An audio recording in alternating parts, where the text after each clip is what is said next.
Hello and welcome to Common Ground, an inside look at Suffolk County. I'm your host, Sheriff Steve Tompkins. Now, before we get into the program, which is going to be a really good one, let me say hello to all of you out there. I've been away for the last 5 or 6 months, as you know. I had to campaign to hold on to my office as Suffolk County Sheriff, and we actually had a pretty good win. And so I appreciate everybody out there that may have helped us. And I also want to send a hearty shout out to Seth McCoy, who actually stood in and hosted the program for the last 5.5, 6 months.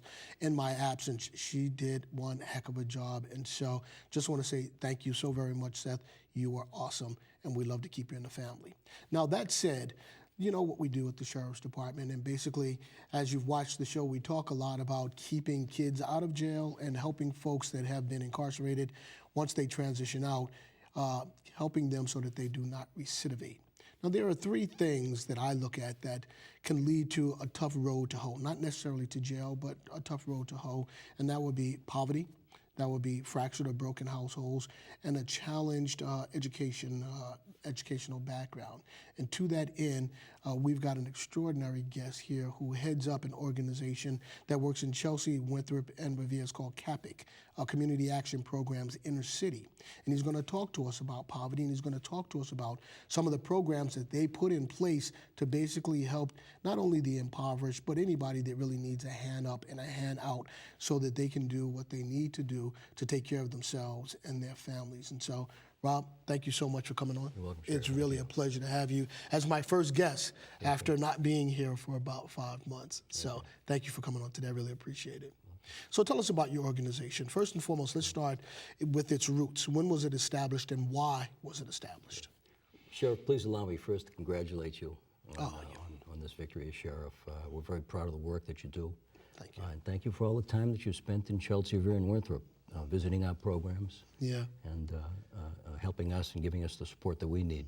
You know, the thing about campaigning that's really beneficial and a lot of fun is that because I was campaigning, I got to meet folks like yourself, and I got to come down to Chelsea, Winthrop, and Revere and really discover pockets in those communities that I never would have discovered, you know, and programs like yours that really are beneficial. And so it was tough, but it was fun, you know. So, but now let's talk about you and let's talk about what your organization is set up to do. Well, Sheriff, we are a community action agency. We were incorporated in 1967.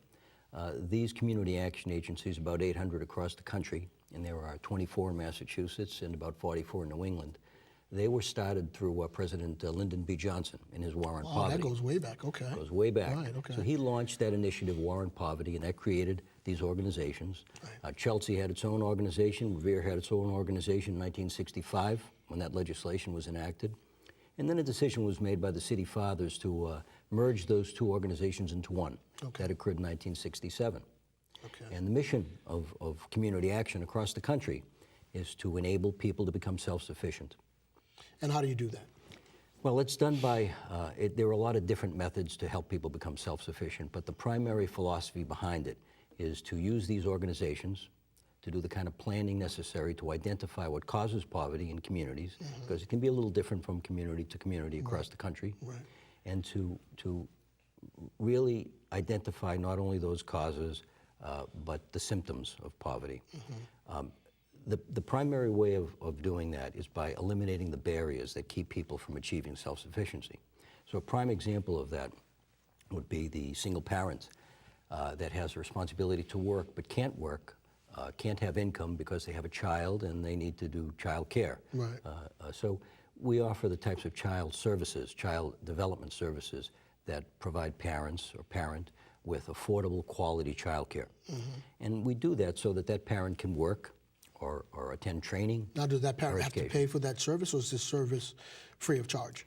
The majority of the types of slots that our organization offers to the community are subsidized. So that means the state is paying a major portion of that slot, but there's a sliding fee scale. So dependent upon the income of that individual, that will determine what the rate is that they're assessed. So you talked about poverty and poverty being somewhat different across the country. What are some of the causes, as you folks have found, of poverty here in the Northeast? Well, there's a huge debate about this, about what actually causes poverty. Some believe that people are products of their environment, and because there is this, what appears to be a chronic type of poverty, that it leads from one generation to the next. Right. And people have a difficult time breaking that cycle. Right. In my opinion, I think we find that the majority of persons in poverty today are there because they lack the education, they lack the, in some cases, motivation due to substance abuse that would enable them ordinarily to be able to chart a course for themselves. Right. People are so consumed with the burdens of society today, and they're very discouraged and very desperate, but very discouraged about their inability to get a door open for opportunity. And that's really what our organizations are about. We do eliminate these barriers that people have, but we provide people an opportunity to be able to see a different life. And I was given that opportunity also, coming out of college, 1972, unable to find a job, and that door was open for me at this organization. And I've been there since 1972. And that, I don't know where I would have been without the organization. Right. We grew up in my family in veterans housing in the projects in Revere, Massachusetts. And it was a tough life. But I was given that opportunity and I made the best of it. So let me ask you this now. How do people find the program? Do you guys actually go out and do you advertise? Do you go out and try to recruit or find people to be a part of the program, or do they find you, or is it some combination of the two? It is a combination of the two. So people that are in need, they know what they need, and they usually find that resource to meet that need. Right. We're very well known in the organization. The organization is very well known in the community, and we've been there for over 40 years. Right. So there are connections that we have with local government, with the school departments, with other community organizations, with churches, with fraternal organizations. So there are constant referrals that are made by these various organizations that come in contact with people. Right. Recently, we created a faith-based task force, and that started in Revere, and we've since established that same type of task force in Chelsea. And that gives the clergy an opportunity to interact with human service providers. So now, because we in the human service area, we know that the same people that are attending those congregational churches, et cetera, are also clients of ours. So we've developed a referral mechanism where those reverends and pastors can make referrals directly to us, and we, in fact, to them, because they oftentimes have food pantries and have resources that we don't have. And how long can a person stay or a family stay engaged with your organization? We want people to remain engaged with us from an early point right through to self-sufficiency. And that's the reason that we offer child care, and child care is only one of the areas. Talk to us about some of the other programs that you offer there. The prime program that we offer that we're all very proud about is the Head Start program. So Head Start, as you probably know, is a federally funded initiative that, by the way, was also created in, I believe it was 1965, through the Lyndon B. Johnson administration. And that initiative really provides families with a very comprehensive type of service. So it's not only it's not child care, in fact. Right. The Head Start program provides 4 components of education, social services, health, nutrition, and growth development. So that's an overall opportunity for a family to become engaged in the child's life. And you know, those children that are going in there at that early age, before they're entering the public school department, that's giving that family and that child in particular an opportunity to be evaluated, to see what special needs may exist, and to get that child really geared and prepared for the entrance to public school. So you know what's interesting? You referenced President Johnson a couple of times. Yes. And with the dysfunctionality that's going on down in Washington, you know, and the two sides can't seem to sit together to really do the work that we, the people, sent them down there to do. It just strikes me curious as to if a program like War on Poverty were to be attempted to start now, would it actually be able to get up off the ground? And I dare to say that it probably would not be able to, because there's so many differing viewpoints now on what we need, you know, to get done, like the War on Poverty, the interstate highway system, welfare. I wonder if some of these programs would actually have been able to be put in play because of the fact that politicians just can't seem to figure this whole piece out. I say that as a prelude to ask you about your funding and your funding mechanisms. Now, do you get all of your money from the state? Do you do some other grant opportunities and try to do some development? How do you guys fend for yourselves? First, Sheriff, let me just get to a point that you had mentioned. You have a lot of insight. I think you're right. I think had these programs been proposed today, I don't think they would be funded. There was a different mentality then. Right. I think a lot of people are under the assumption today that these things have not worked. These programs haven't worked. Right. That they've gone 40 years, they've been funded, and still we have poverty. Well, I have a different take on that. What a lot of people don't realize is these organizations, they don't receive the same funding year after year. They have to fight for funding every year from different sources. So the reason why I believe we still have as much poverty in this country as we do is because the initiatives that work are not fully funded. They're not funded for a period of time that allow people to really experience the mission that's behind that. To become that cause. self-sufficient. That's correct. Right. So as a result, we will have a contract. That contract will end, and then there'll have to be some new thinking about how to get that funding, that same funding, to achieve maybe a different purpose. So because we don't have consistency in the funding cycle and the way the government operates, and that's of course a result of changing administrations and different philosophies. But one thing we know, poverty is the same yesterday as it is today, and will probably be the same tomorrow. And the same things that caused poverty yesterday are the same as today, and they will be tomorrow also. It's our strategies, how we engage community to be able to identify those problems and work on them. Right. But we need consistency and resources. So you referenced the change in administration, and we've got the outgoing Governor Patrick and the Governor-elect Baker coming in. Now, as Governor Patrick is going out the door, he instituted some 9C cuts. Yes, sir.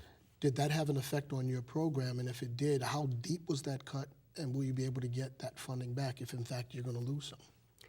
Actually, Sheriff, we were affected by the 9C reductions. And the CAPIC agency had received a special appropriation for FY14 that started July 1st, 2014. And we've received that special appropriation for 4 years. It's Funds and Emergency Services Program. This helped the Revere tornado victims. This is a program that prevents people from becoming homeless by paying a back rent and being able to give families the ability to be able to purchase food on an emergency basis, shelter on an emergency basis. It funds domestic violence initiatives, et cetera. So that program was funded at $175,000. We had a contract for that amount, and that under, of course, the governor has the authority in a budget deficit situation to be able to remove that funding, and he did. So he removed the $175,000 from the CAPIC organization, and that was made retroactive to July 1st. So we had not received any funding, and now we have a deficit of about $80,000 that results from that reduction. Holy cow. Now, have you been able to reach out to some of your either local legislators or state legislators to say, help, we need to have these funds put back into the budget so that we can continue to help people with the programs that you offer? We have done that. One of the reasons that our organization truly has been so successful over the years is a result of this incredible delegation, elected official delegation that we have in the Chelsea, Revere, Winthrop area. And of course, Speaker DeLeo is a big supporter of our organization from Winthrop. And the Speaker, together with the other delegate members, State Representative Rosalie Vincent, who replaced recently Representative Reinstein, Kathy Ann Reinstein. And of course, we have had Gino Flaherty that was just replaced by Danny Ryan, another great state rep. And Senators Petrocelli and Sal DiDomenico. So we've got a great delegation that understand the program. They know the people very well. These are engaged elected officials that participate on a regular basis in what we do. So they're familiar with this, they're aware of the 9C cut, and they're doing what they can to help restore it. So you say that you're already $80,000 in arrears. Yes. What does that mean actually? Does that mean that you've had to discontinue the program, or do you continue to do the program on borrowed time? How does that work? It's a very, once again, you have a great deal of insight in these matters. So we are doing a few of those things. It works, we're doing it in conjunction so first of all, we do have a deficit, and that's an audit finding. So that will appear.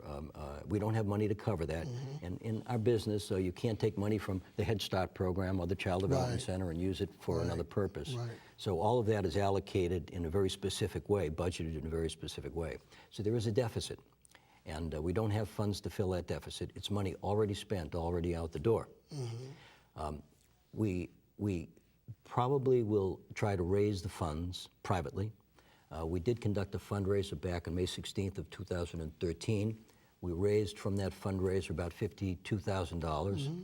And I'm so reluctant to put that towards the deficit because we wanted to use that in other ways. I see. But that may be part of the solution kind of your for us. rainy day fund, so to speak. Yes. So that $175,000 that you referenced a moment ago, that was for the entirety of the 4 years. That wasn't $175 annually. That is annually. Wow. Yes. So that will result in the layoff of 3 persons January 1st. Wow. In fact, we're celebrating the 25th anniversary of that person being an employee of the organization, December 18th. And January 1, they may not be there. Yes, yes. So now, you guys down in Chelsea had an extraordinary city manager by the name of Jay Ash, who has now been tapped by the governor-elect to join his cabinet. Yes. Cabinet is, I believe he's going to do housing and economic development. Have you guys sat with Jay? Have you talked to Jay? I mean, I'm sure Jay knows of your organization and know about the dire straits that you're in. Do you think that he may be able to effectuate something to help you guys out? Well, Jay Ash, just an incredible talent. He really is. I served on our CAPIC board of directors for 14 years, in fact, so he knows the organization intimately. Okay. He's given us a great deal of support over the years. In fact, it was really Jay Ash that orchestrated the funding initiative for the development of a Head Start facility that we created in Chelsea back about 5 years ago. He is aware of this problem. I know he will do anything he can to be able to restore funding, but we're in a new administration. We have a budget deficit in the state, and it's very difficult to predict what's going to happen on this one. Yeah, yeah. So here's the interesting thing. So you see all of this development that's going on in downtown Boston.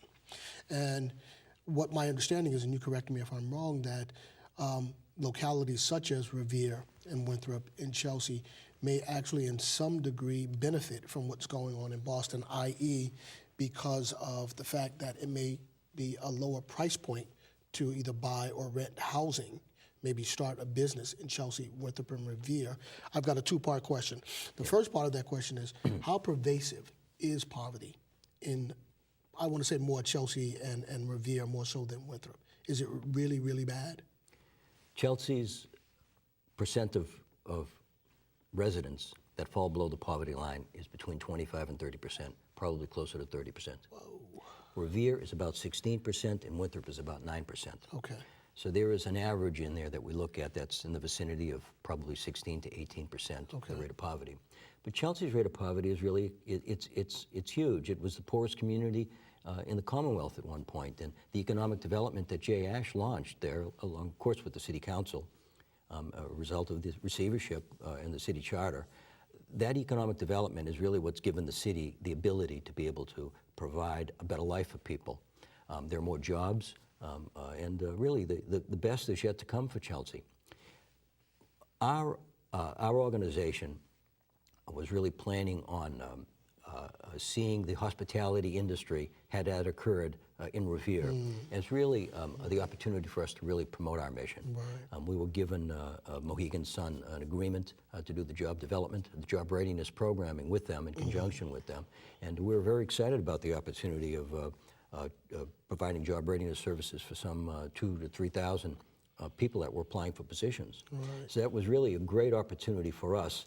It would have given us the ability in our workforce development program to really have the tools necessary to establish a training center. Right, sure. And we wouldn't have been providing training in any specific areas. It's just job readiness training, helping people to become eligible and qualified for positions within that industry. So now, the second part of that question is, with the growth and some of the things that are going on in Boston proper, is there going to be, or have you folks realized some spill over, some more people coming to Chelsea, Winthrop, and Revere to say that, yes, this is where we want to put down roots, this is where we want to live, raise our kids, have them go to schools there, start businesses here. Are you realizing any of that, or do you think that that is possible, that it could happen in the future? I think it is, but I don't see that happening to a large extent at this time. We have some housing developments that have recently been created in Chelsea that have very high rents. They're $2,500, $3,000 a month. Wow. For rent. I'm sure a lot of that development is occurring as a result of the anticipation of some of the new business coming in. Right. And of course, the FBI regional headquarters is going to be located in Chelsea. And in fact, they broke ground for that recently. So in terms of Boston's economic development flowing over into Chelsea, I would say that some of that is most likely going to occur.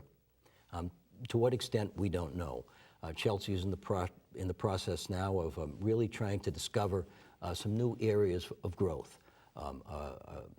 The Shirtliff-Bellingham area of the city, which is around the Bellingham Square area and moves towards the waterfront, that area has had a lot of deteriorated housing over the years. Sure. Very densely populated area. So that area is being examined now, and there's a grant that came out of the Fed recently. It's called Working Cities, and Chelsea was a recipient of that grant, and they're working to improve that neighborhood and to get people to have a better life and to stay in their housing. So you say that, I believe you said in 1972 you left college and went to work for this organization, and now we are 2014, almost 2015. Yes. Tell us about your trajectory in your time in the organization and how you got from that first foot in the door to actually leading the organization. Well, I think it's a very good story, Sheriff. It's the story of an average family, and we, as I mentioned to you, we grew up in public housing. My dad was a civilian for the Air Force. Eventually, he was injured in World War II. He had a 100% disability, unable to work for years. When he finally was able to achieve employment, he did, and he became very successful. I was able to get to college. He funded my college education at St. Francis College in Biddeford, Maine. That's University of New England. And I graduated there in '72. A door opened for me in Chelsea at this organization as a health organizer. I went in there and worked very hard as a kid in the health field, and worked with Mass General Hospital and community groups to develop actually what today is the MGH, Revere, and Chelsea Health Centers. Okay. So I prepared the certificate of need applications, in fact, for the Revere Health Center, MGH Health Center. So back at that time, it was a different world, clearly it was. There was a lot of job opportunity, and I was able to really find a great deal of satisfaction in doing that work. The pay was not great, but it was working in an environment with very aggressive people that wanted to change the world. Right. And I felt that way, and I still do feel that way. Over these past few years, growing closer to retirement in maybe 2 or 3 years, I found that the avenue I need to pursue is spiritual in nature. I feel that the one thing that we have lacked in human services, in a local government, state and federal government, is our ability to call upon God to be able to help us in the work that we do. So when I see the miracles that have occurred in my life, I say, why, this can happen to anybody. Sure. So that's really the solution to poverty, in my estimation. Doors can be open for you. Well, it sounds like you're doing God's work, frankly, you know, to keep those doors open and keep families intact, keep them in under a roof and food on the table and clothes on their back. And so to that end, we applaud you, you know, and if there's anything that we can do in our small way, you know, in our circle, to talk to folks about the fact that not only do you run a great organization that is doing some really fantastic things, but you also need some help. You know, you definitely need some help because you're impacting the lives of families in a very positive and productive way, and that is something that cannot go away. And so if there's anything that I can do in my travels, in my circles, I will definitely tell people about your organization and about you. Great. Well, you thank know, you very much, Sheriff. and what you're getting done. And so we're out of time. Love to have you back sometime in 2015 to pick up on this, and hopefully the story will be a little bit more uplifting. Your funding will have been restored, and that you're still continuing to do God's work. Great. Thank you so much for coming on. Thank you very much, Eric. Really appreciate it. All right, folks, we're going to go to a break, and on the other side, we've got State Rep Ed Coppinger here, and we're going to talk all things political, one of my favorite things to talk about. So please do stay tuned.